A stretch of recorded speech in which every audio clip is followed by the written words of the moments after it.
حضرات، لیلی اور مجنون کا واقعہ تو آپ نے ضرور سنا ہوگا۔ اگر نہیں سنے ہیں تو غور سے سنیے۔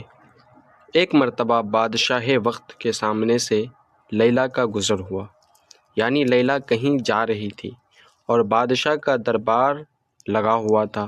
درباری بادشاہ کے ارد گرد کھڑے تھے۔ درباریوں نے لیلی کو دیکھ کر کہا، بادشاہ سلامت، دیکھیے لیلی جا رہی ہے۔ بادشاہ نے کہا، کون لیلی؟ درباریوں نے کہا، حضور، یہ وہی لیلی ہے جس کے پیچھے ایک شخص دیوانہ ہو گیا ہے، ایک شخص پاگل ہو گیا ہے۔ اس نے لیلی میں ایسا گم ہو گیا ہے کہ ان کی نظروں میں صرف لیلی ہی لیلی ہے۔ بادشاہ نے کہا، اے درباریوں، لیلی کو میرے پاس بلا کر لاؤ تاکہ میں دیکھوں کہ اس کے اندر کون سی وہ خوبی ہے کہ جس کی وجہ سے مجنوں اپنی عقل کھو بیٹھا ہے، پاگل ہو گیا ہے اور دیوانہ ہو گیا ہے۔ درباریوں نے لیلی کو بلا کر بادشاہ کے سامنے حاضر کر دیا۔ بادشاہ نے جب لیلی کو دیکھا تو کہا، کیا تو وہی لیلی ہے جس کے لیے قیس پاگل ہو گیا ہے اور اپنی عقل کھو بیٹھا ہے؟ لیکن میں تو تیرے اندر کوئی ایسی خوبی نہیں پا رہا ہوں اور تیرے اندر کوئی خاص حسن و جمال نہیں دیکھ رہا ہوں کہ کوئی تیرے حسن کو دیکھ کر پاگل ہو جائے، تیرے جمال کو دیکھ کر دیوانہ ہو جائے۔ تو پھر کیا وجہ ہے کہ قیس تیرا دیوانہ ہو گیا ہے؟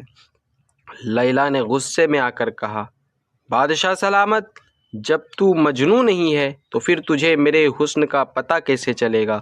میرے جمال کا اندازہ کیسے لگے گا؟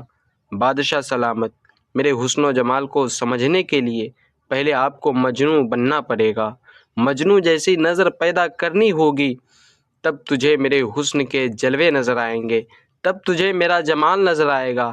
بلا تمثیل مجھے کہہ لینے دیا جائے کہ اگر لیلی کو دیکھنے کے لیے مجنوں کی نظر چاہیے، لیلی کو دیکھنے کے لیے مجنوں کی آنکھ چاہیے، تو اسی طرح مصطفیٰ جان رحمت صلی اللہ علیہ وسلم کو دیکھنے کے لیے صدیق اکبر رضی اللہ عنہ کی نظر چاہیے، صدیق اکبر رضی اللہ عنہ کی آنکھ چاہیے۔